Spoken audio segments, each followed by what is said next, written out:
Welcome back to the Adulting Project. I'm here with my co-host Nikhil, where we discuss key issues and important topics as you transition into adulthood. So I am so delighted to share that today's episode features another incredible guest. I'm Mhm. thrilled to welcome Jillian Riley, the author of The 10 Permissions.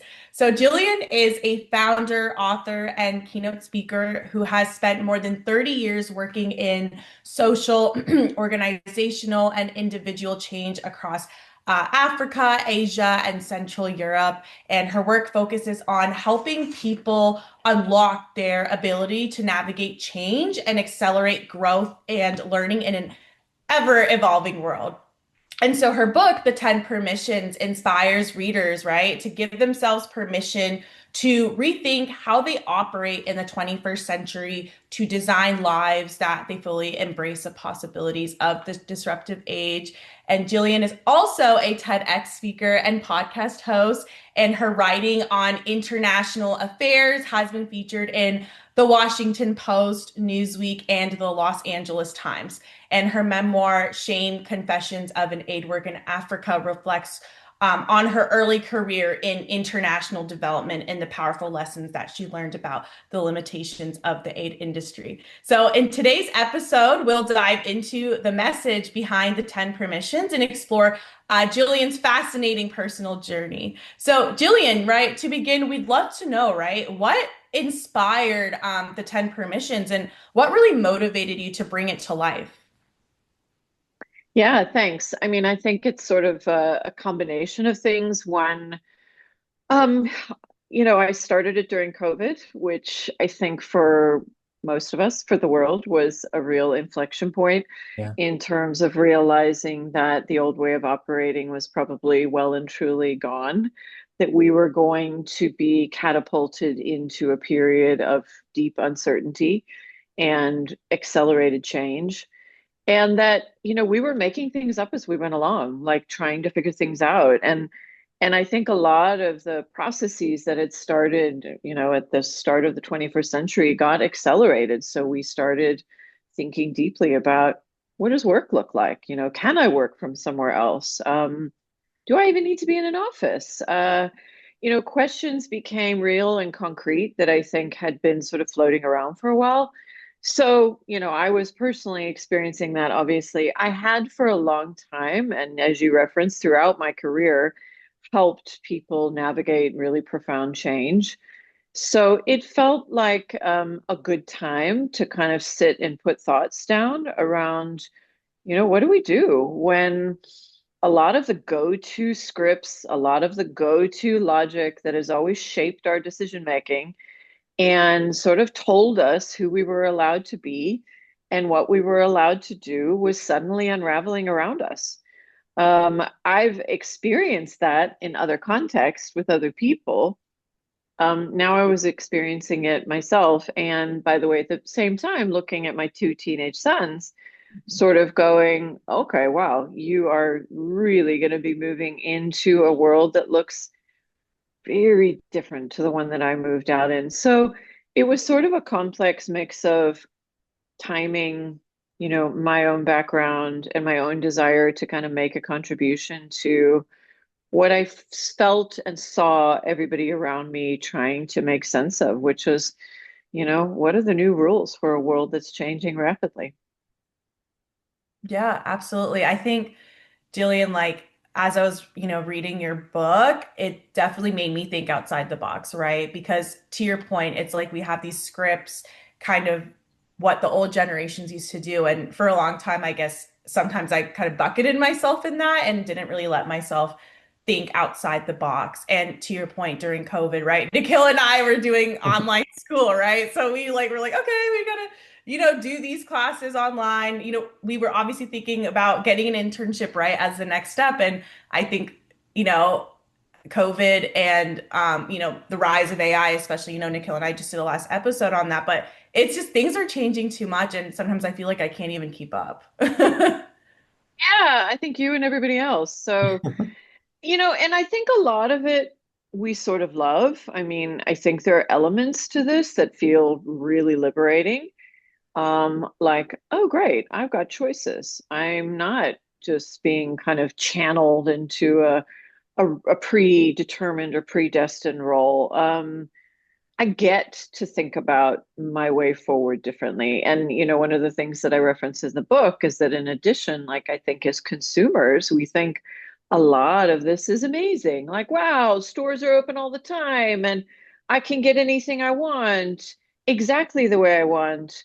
And I can get it within an hour. And, again, things that were completely unthinkable even a decade ago are now integral parts of the way we operate. So I think that, it's naturally an uneven process of adapting to new possibilities, new requirements. Some of it feels scary, some of it feels exciting, but all of it requires you to come back to yourself and sort of say, okay, what do I want? How am I going to do this? And, the point of the book is that there's a pressure on all of us, I think, to make choices that, frankly, a previous generation didn't have to make. So I think that overwhelm is real. Yeah, no, I think that overwhelm, while it's real, it's also somewhat good because kind of like you're saying that pressure in the book, at least when I was reading it, it sort of gradually um made me like question like okay, like I'm living, am I living the life that I truly desire? And in my head, I was slowly sort of dissecting, okay, like what are things in my life that, are working or like I am really happy that exist? And like what are the things that I do want to change from like the current state? So I can like sort of pick and choose like, okay, this is working, this is not working versus, Yeah. yeah, just kind of, again, like you say in your book, like, doing what you think is expected or what your parents expect of you. Yeah, and I think a big part of the book is just what you're describing, that sort of heightened intentionality, Right. right? Yeah. Not just sleepwalking through things. And as I say in the book, not acting like you've got two choices when you've got 20. Like we've got choices, so let's make them, right? And I know that it can feel hard and like, oh, there's too many things for me to consider, but the simple reality is that if I take myself as an example, like my life is completely different to my mother's life. Yeah. Like she, at 54, I'm launching another chapter of my life. She was sitting at home, sort of suffering from hot flashes and saying, this is it. So, I want to embrace this time of possibility in my life, not, sort of patch it together using a bit of an old script and a few little options that I perceive I have today. So I think part of my desire with the book was to light up that sense of, come on, guys, this is a moment when we do have choices. So, gosh, don't just make the same old ones because you think you have to, because chances are you don't. And you are probably the only thing standing in between that. There might be other people with opinions, but they don't have power. And that's like a really important shift, I think, into adulthood is kind of going, okay, I need to distinguish between people who hold power over me and people who have opinions about me. And these are totally different things because there are actually very few people in an adult's life who are pulling their strings. But it's very easy to kind of imagine that their disapproval of you is standing in between you and doing what you want to do. And once you learn that, okay, I can disappoint somebody, I can confuse somebody, I can be disappointed of other people and confused, and all of that's okay as a natural part of finding my own way. Those are big realizations that I guess I think, as young adults, maybe we need to step into with a little bit more willingness, and not just look for ease as our go-to default. I think, Yeah.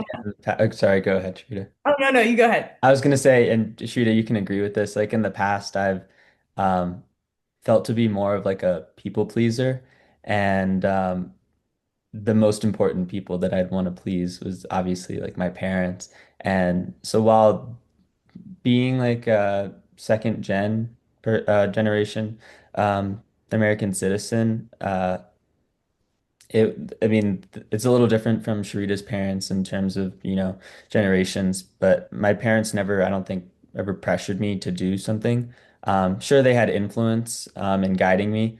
Um, but yeah, despite them not being as overbearing as maybe traditional parents, I still felt like the need to like please them. And so that sort of, I don't know, not controlled, but yeah, sort of directed a lot of my life. And then now I'm sort of um, figuring out like again when it comes to having 20 decisions over two decisions like you're saying, and how that's overwhelming for me. I think being a people pleaser in the past and always wanting to be right were two big things, and now it's like okay, they don't need to be happy with every decision, but they can respect every decision that I make, and I don't need to make the right decision every single time. Like the point of life is you're figuring things out as you go. You don't know what one decision will lead to. So it's like, okay, I just need to focus on what I think will get me what I want, but not necessarily this is going to be the right decision that will, lead me to X and Y. And again, like you say, your life's not a fixed path where you're going to, figure it out. Um, Mm. so it's kind of like a reflection of life now versus 10 years ago. No one would have thought that we'd all be here now versus 10 years ago. Just like I don't know what my life is going to look like 10 years from now, and that's okay. Right. And, I think that's beautifully put because I think it articulates an almost universal experience, but yours perhaps being slightly more intense because of your circumstances. But I don't know a single human alive who doesn't want to please their parents. Like, I mean, of course we do. But I mean, I think that there are a couple elements of that that are really important for all of us just to consider. One is that you know, I think we exist along a spectrum where, are we bending our own will? Are we suppressing our own desires and completely outsourcing our own sort of sense of ourselves to somebody else, in which case chances are you're setting yourself up for misery because if you're completely denying your own desires and sort of supporting somebody else's or embracing your parents because you think that's going to be an equation for happiness, everybody here knows that it's not. It's actually just going to fuel ongoing conflict. Um, but, I think also as a parent, I think there's probably more space than we ever imagined to open up dialogue around our evolving desires. And as you say, not to go into those with an expectation of total buy-in, because you probably won't get that either, where they go, oh, awesome, fantastic. But they might just be confused, as I said, and disappointed or whatever. And when you start to realize that those feelings are not deal breakers for your relationship, or for your own sense of self, like you've just walked through a door. Because if you accept that, and if you know that, and if you accept that there's going to be awkward dinner table conversations and they might last for quite a while, but you're still there, it's okay. You start to then gain the agency to keep making similar choices that are more a reflection of you than of them. I mean, I would hazard a guess that they don't understand why you're hosting a podcast. Like, what? Why are you doing that? Where does it come from? Okay, that's cool. I think what's happening in the world right now is also that an older generation is looking at a world and kind of going, I don't get any of this. So I want to encourage young people to also step into that open space because we don't have a prescription for you. They don't know what good looks like in 10 years' time. So whatever they thought they were handing over to you as a playbook is probably already outdated. And at that point, you get to step up and say, I got this. Okay. I know you thought that being a doctor was everything. Well, guess what? Doctors are being replaced. Um, they're not being paid what they used to be paid, and a lot of them now have side hustles. So the good news about the unraveling of the old scripts is that it creates room. And within that room, what I'm saying is that we need to step into it with a clear desire because, there's space like never before to say, well, this is what I want. This is what I'm going to try. And, we're all figuring it out as we go. Yeah.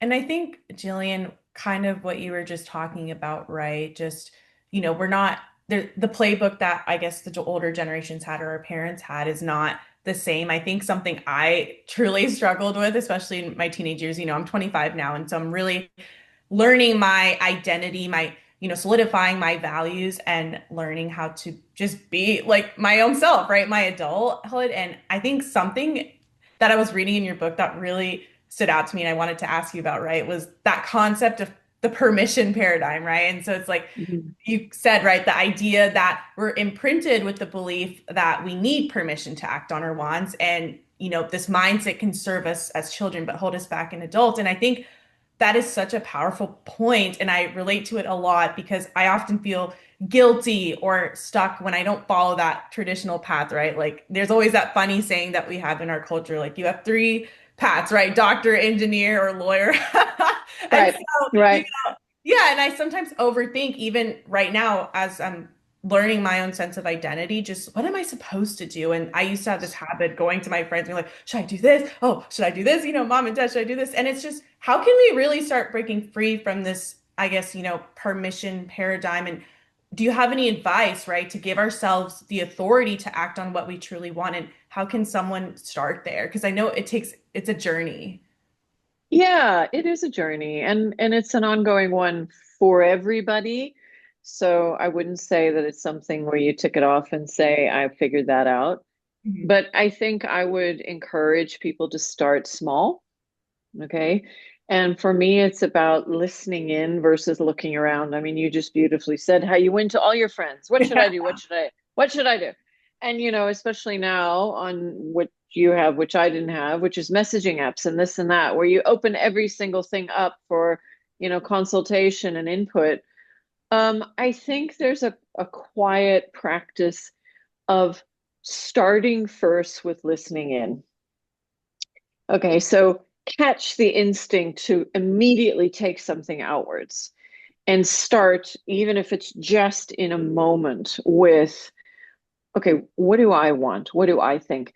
It doesn't mean that you have to act on that or articulate it, but start to cultivate that listening in as a first stop in the process rather than, a stop you never make or one you come to last. So I would love for people to start first listening in and start with like really small, stupid things that seem like they don't matter. I always talk about like your Saturday afternoon experiment, which is what do I want to have for lunch? Um, there are so many people I know who, when you ask them what they want to eat, say, I don't know, what do you want?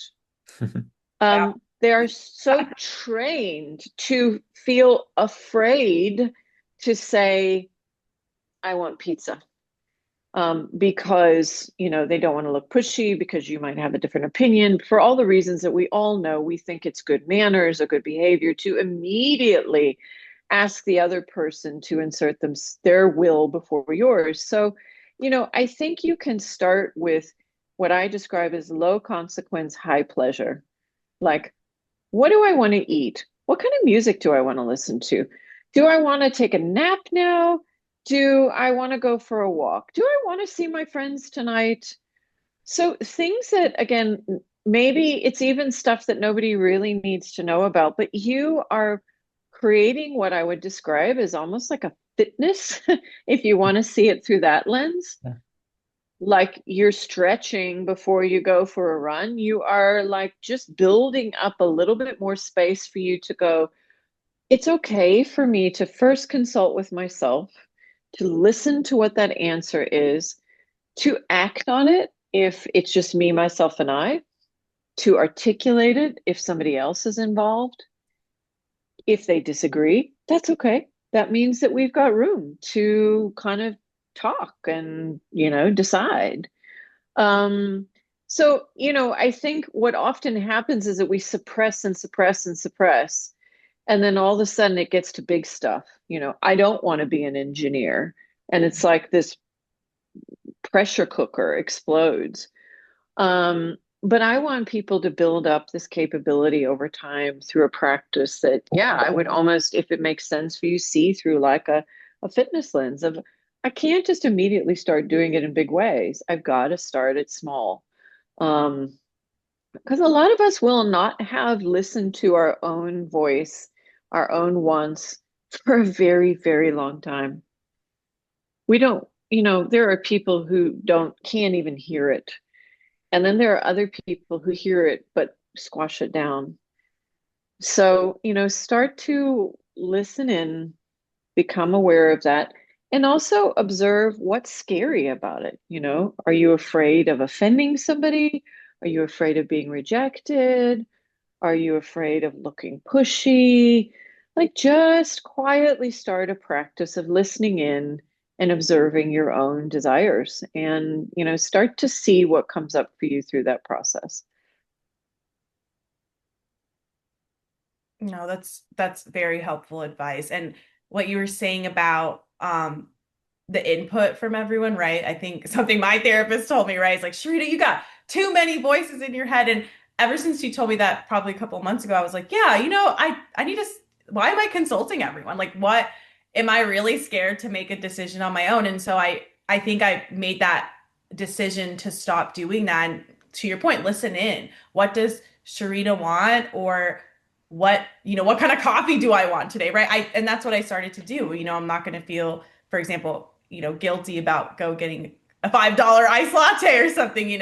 So I think that's very helpful because a lot of my friends struggle with it too, especially those who have parents, right, who came from other countries, right? My parents, came here very young. My dad came here at 17, was from the village in Bangladesh, and he just knew, right, he had to survive when he came here. And and he provided for me and my sister. And I'm very grateful for that. But then I also realized, right, he did that so that I can, kind of make decisions on my own and I have a lot more opportunity. And I think, I don't know, that's just something I've been reflecting on a lot lately.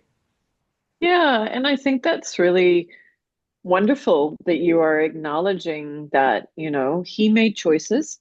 Hmm. He didn't have the choices that you made. He made the best ones that he could, and his choices involved potentially a kind of sacrifice, that yours right now don't.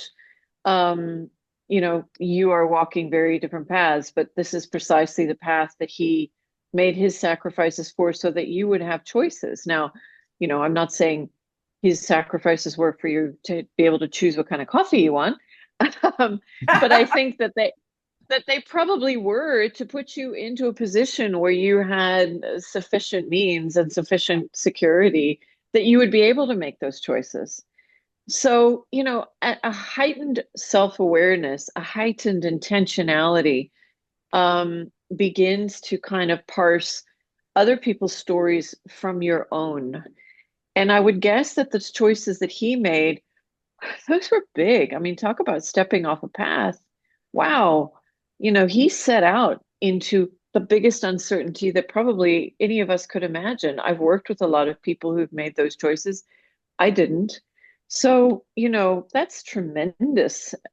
And I think if anything, it's a model to say, okay, I'm writing my own story as I go along. And what happens when I make bold choices that maybe don't follow a conventional script? What do I open up when I do that? So yeah, I mean, incredible that you have that as a role model of somebody who really stepped out into the great unknown in order to create something that he had no guarantee of. So, what would be your version of that in your current context?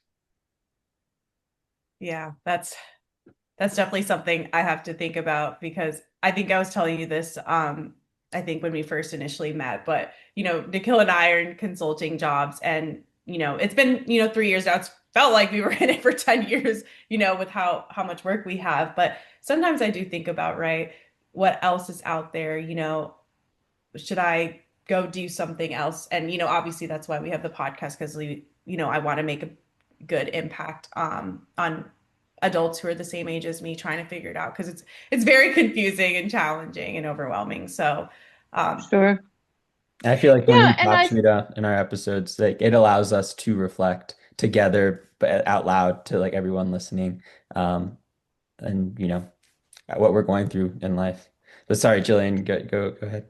no, no, no, no. I love that you guys are offering this to other people because I think you are a mirror to the conversations that, I mean, and it isn't just people who are 25. I guarantee you it's people who are 55 kind yeah. of going, okay, because every single person I know is looking at themselves, looking at the world, and sort of going, okay, where do I fit in all of this? Where do I stand? Feeling a little bit precarious.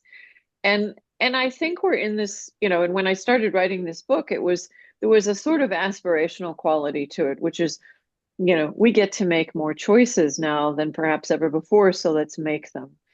Mm. Um, there's also a strategic element to it, which is we've got to make more choices. So I don't care what job you're sitting in right now or where you are in your life. I believe in the point of the book is that you need to be continually navigating it with a degree of intentionality that wasn't required a decade or two ago because you don't know what's going to happen.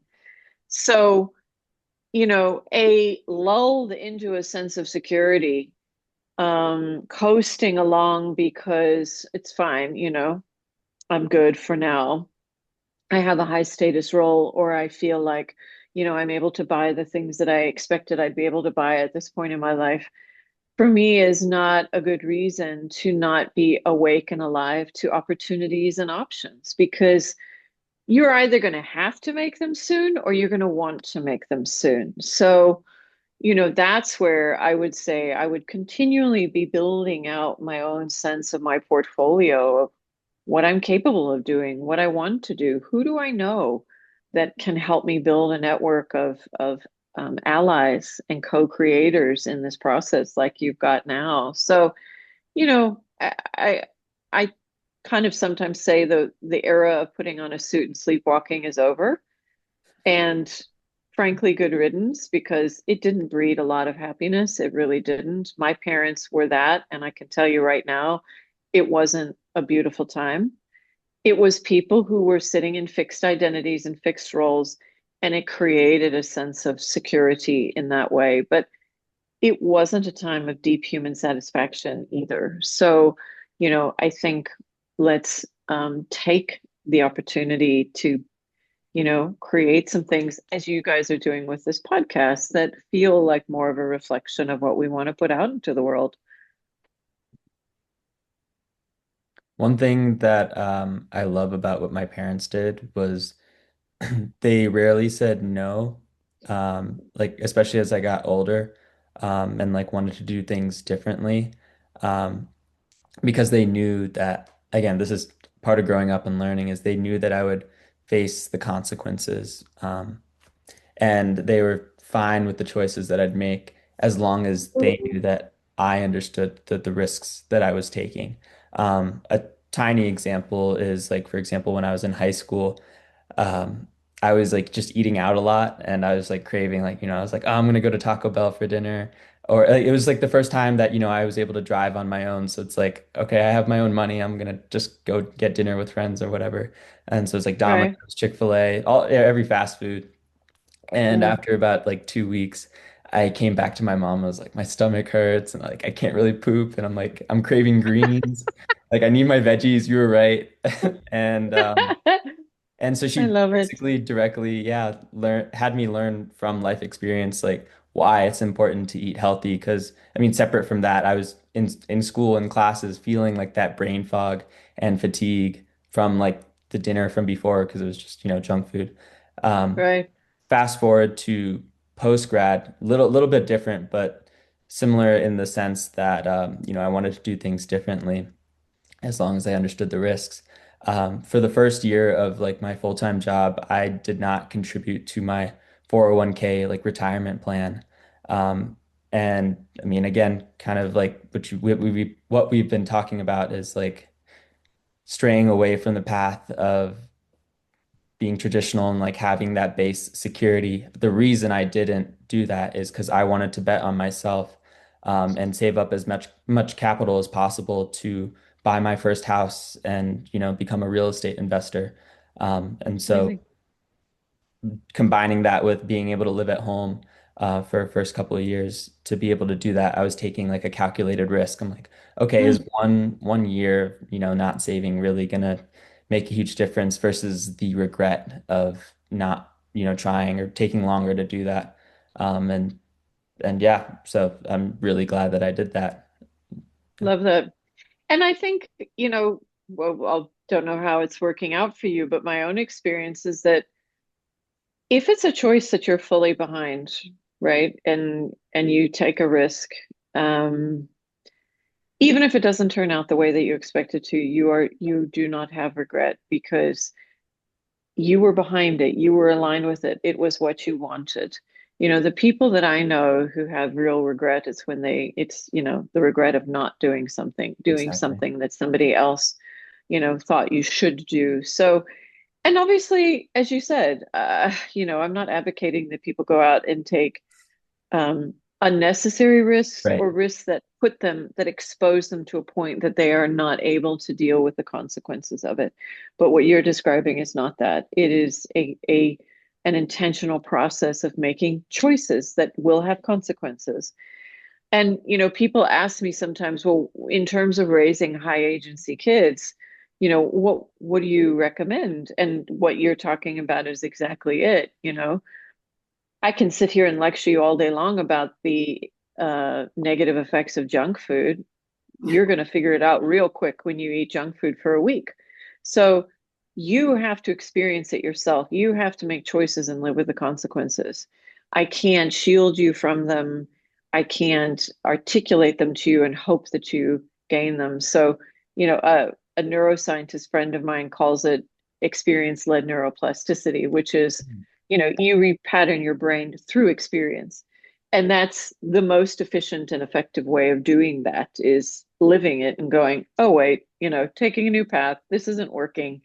Um, and when you make more intentional choices that maybe feel a little bit other, a little bit outside, or just very much, this is what I want, you are in a heightened state of learning, a heightened state of, okay, cool, what's going on here? So, I think it's great. And I think that more of us need to, come alive to that in big and small ways. Yeah, no, my old thought process used to be like if you did a random side quest, like taking a gap year to travel around the world, working as a waiter, or doing gig jobs, would be considered like a setback in life because that's just less time that is not being focused on building like a long-term career. But the way that I've realized that life really works is, every experience has a purpose and it like they all culminate together to how you become or develop as a person.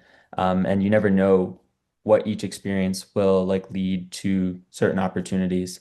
And yeah, again, you're defined by your experiences. And if you're just doing the same thing and something that's not really defining you, then yeah, like you said, it leads to a lot of unhappiness or dissatisfaction. Yeah, and Yeah.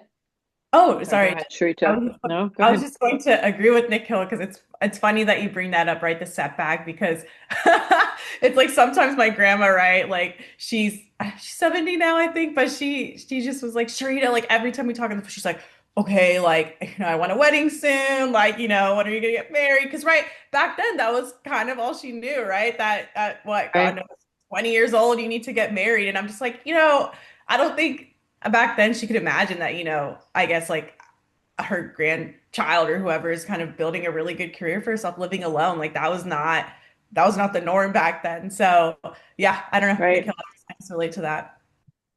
Yeah, I think one of the biggest things that we're navigating right now is that some of the old ways that we um, created security for ourselves either no longer exist. So, the big fat corporate job will not keep you safe for your whole life, one. And also, but some of the ways that used to be, our go-tos, we actually now have other choices and options. So I think that's why we're all, experiencing the social tensions that we are, the confusions, the deep kind of, wait a second, my mom had to get married. She had to have kids. I don't have to do either one. I get to decide. So that requires me then to make a choice and say, do I want this? Whereas my mother never had that conversation with herself, right? She just defaulted to social expectations. So, there's so much negotiation now between, kind of legacy cultural stories, the evolving current cultural stories, our own stories, and it's a lot. And it's a lot for us to try to find our way through. I think the point of my book is that the more that we allow ourselves, give ourselves permission to make intentional choices, which might take us straight back to the old story. Maybe I'm going to say, I want to have kids and spend my life raising them, and that's what good looks like for me. Great, fantastic. But do that because you want to, not because you have to. It might take us to places that look like, wow, what is that? What is happening right now? And I think we see both of those playing out right now in the world, the kind of trad choices versus the out there choices, and the rest of us are somewhere in the middle trying to figure things out. But an active permissions practice, a green lighting yourself and not waiting, hesitating, getting overwhelmed with anxiety and indecision, for me is a really healthy way of moving through all this. No, yeah, that all definitely totally makes sense. So yeah, for example, I feel like one newer thing is like you see that streaming is like a rising sort of career. Before it's like, oh, so you're just gonna sit like on a computer all day, like talking to people you can't even see. And then Right. it's you realize, oh, you're making like this amount of money. And that's usually I think when parents are like, oh, okay, like they sort of get it more. It's like, oh, you're making a lot of money from this. I guess this is a thing that people do Right. now. Yeah. Right. Yeah. And I think, I mean, gosh, we all need to buckle our seatbelts because I think the next decade is everything we've experienced times 100, which is the stuff that we always believed was good disappearing. I mean, everybody references it, but coders, when I had my sons 15 years ago, it was like, I mean, I can't even tell you how it was like by the time they turned 3 or 4, it was like, are they doing a coding class? Yeah, that's right. I remember my parents trying to get me into that. And then now with AI, it's kind of already changing. Yeah. Already gone. Before that, it was like the whole world's going to need to speak Mandarin, so you must speak that. There was these musts that kind of come and go, and now it's like I don't even think anybody can sit here right now and tell you what the current version of that is, other than that you need to get very comfortable using AI, because we don't even know what's about to pop up over the next 5 to 10 years. So I think that framing of this moment means that, wow, that sense of very self-aware and environmentally aware, like navigation is ever more important because, for me, that's part of the point of the permission to take it outside, which is don't get trapped in your bubble, don't get complacent, don't get into an echo chamber where you're not aware of what you can't see or who you don't know or what's out there because that ability to look around, to distinguish noise from signal, to connect dots, all of that is so important right now. And it can be exciting, it can feel terrifying. It's a combination of both for everybody. So I think the more you feel in control of that process, the more you get to kind of lean into possibility rather than terror. Yeah, one thing I did want to bring up about like being in control of the process. Sharita, you had mentioned in the past, like asking people, like friends and family, like what you think that what you think you should do, like asking for advice. I feel like we kind of explained, why you shouldn't rely on them to decide what to do. I still think it can be important or helpful to ask others. And one thing that my dad's always taught me is like you don't take them as, what you should do, but take each one as like an individual data point. And again, you kind of aggregate all these opinions together to help provide insight for, okay, like if I did, choose this decision, what would kind of that look like versus, a different decision, just to help you map out the different possibilities of what decision you want to choose ultimately. Of course. I mean, I wouldn't say to anybody, shut out the world and forge ahead. Right. What you've just said, they're data points. So start with yourself, just touch base with self. I think the next group of people I would ask are people who actually have a tangible data point for my decision through their own experience, through their expertise, through their whatever. So not just, Jillian who has an opinion, but Jillian who has some sort of lived experience or base of knowledge to inform my choice.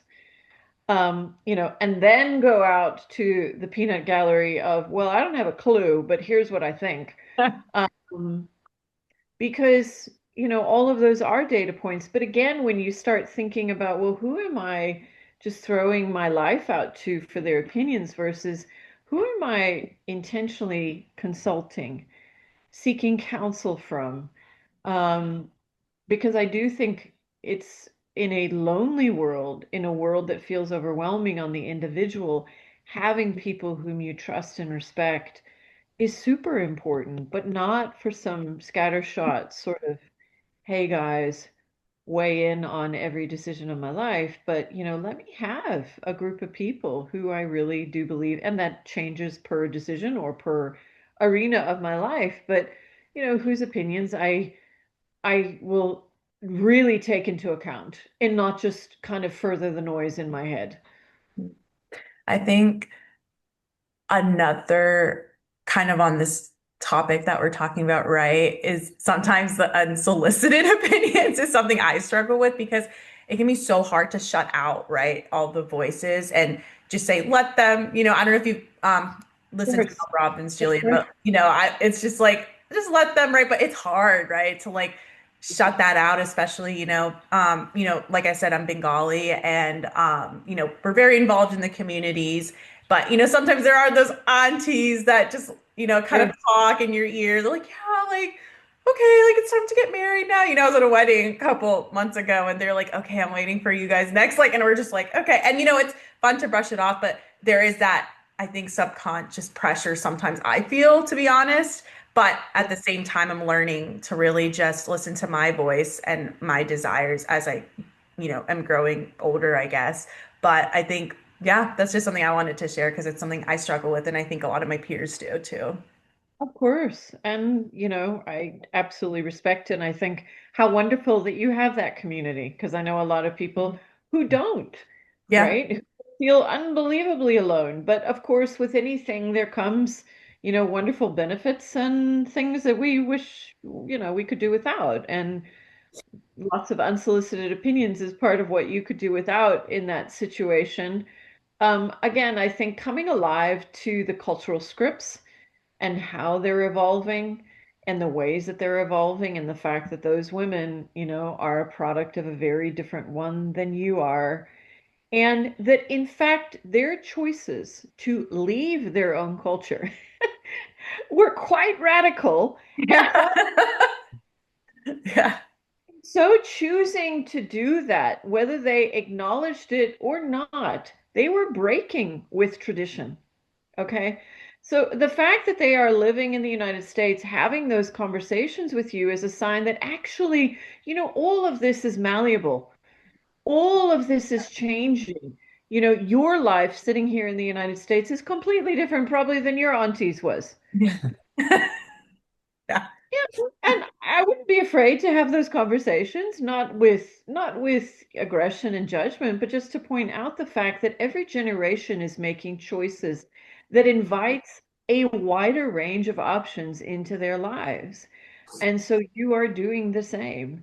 And whilst marriage was, the choice for them, it's a different story now. And so, thank you for making choices that opened up mine. Yeah. That's a I really good way to think about it. Yeah. Yeah, I love And that. make them because frankly, that's what this whole exercise of coming here was all about.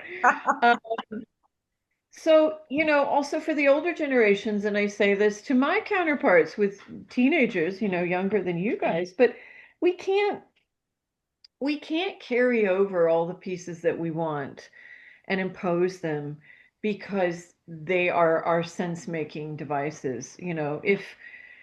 If they in fact no longer make sense for people because human beings are self-serving and they make decisions based on self-interest. So if the decisions that served my self-interest at a different time don't make sense anymore, I need to respect that and I need to see that. So if my kid comes to me and says, actually, I don't think university is the right choice for me. That, for instance, would be something that I would have a deep sort of, because it's pretty deeply imprinted on me that that is a gate you've got to walk through for social legitimacy. But, there's another part of me that's got to look at it and go, well, I get it. He's got a point.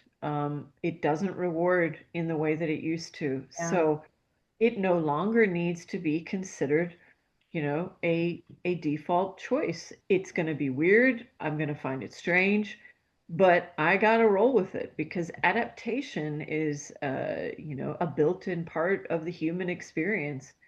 And the more that we can do it intentionally and drive it, the more will flourish in this time. Yeah, absolutely. And I think, Jill, kind of as we're wrapping up, I did want to ask, because I know you just mentioned, right, like if your son came up to you and asked that question, right?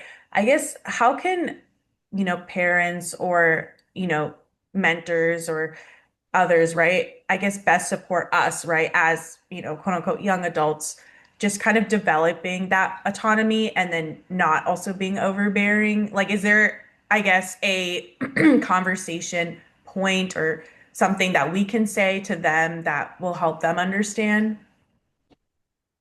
Yeah, I mean, I think we're all again figuring it out. I have to say, I literally find it like a daily, weekly practice with my teens to be like, whoa, okay, this this is the work of parenting right now is not just handing them a script and saying, go on, get good grades, go to a good university, get a good job. I'm done. My worries are over. But, it requires more attention, more nuance, more self-awareness. I would enter into it with as much care and curiosity as I could muster, which is not always easy as a parent because you are hardwired to believe you know better and to, carry your own stuff forward as wisdom, as opposed to, a logic based on the past. Um, I would ask questions, as many as I could, and probably to a point that maybe made us both feel like uncomfortable because I need to see myself as data gathering rather than, direction setting all the time. And I will say that as a parent of a teen, that's been the biggest letting go is that for the longest time, I was telling him where to go. I was telling them what to do. And now I need to step back a little bit and say, okay, I need to make more space for their autonomy. I would allow choice, as you described, Nikhil, even if I knew that it was going to end badly, if the bad ending was not something that was too catastrophic. Right. Um, I would be super curious about what interested them and what made them feel good and set them alight and all the stuff that gets tamped down, as you start to uh, move into adulthood when life simply becomes about getting a job. I Mhm. would allow space for interests and hobbies and exercises that had absolutely nothing to do with getting a job. Because I think that really myopic worldview that we've always had, which was channeling them into security, is at this present moment blocking out a bunch of stuff that could be actually very interesting and very useful for them moving forward. And your point, Nikhil, around like, real estate investment and this and that. I would help them to think about a portfolio of things that interest them, that excite them. Some of them might be monetized, some of them might not. Some of them are great learning experiences, some of them are great life experiences, but build that and build it with intent. Um, because I think the age of, get a good job as my primary directive to my young adult is now just like woefully inadequate. Um, so allow yourself bigger conversations, and they're all going to be imperfect, and they're all going to feel weird at the time. Like my sons don't really want to sit down and talk to me very much, but I'm just nurturing the space, and I'm Yeah. sending the cues, and I'm allowing there to be more room for them to show up in a slightly fuller expression of themselves. Very well said. Well, Jillian, I think, this has been a really, really insightful conversation. I'm feeling really inspired as well. And I feel like I'm gonna go call my mom and my best friend and be like, oh my gosh, like this, I'm so excited, and I feel very inspired because sometimes I do feel like I'm in that bubble all the time. And it's really nice to just, hear your story and hear your ideas and know that, there's something bigger out there. Yeah, yeah. I mean, and I guess that's a great place to end, Sarita, because somebody asked me about like my boys and how do I want them to feel? And I was like, I want them to know that I found the world to be a beautiful place. I stepped out into it when I was 23 years old and went to South Africa and did all sorts of crazy things. I've met the most wonderful people.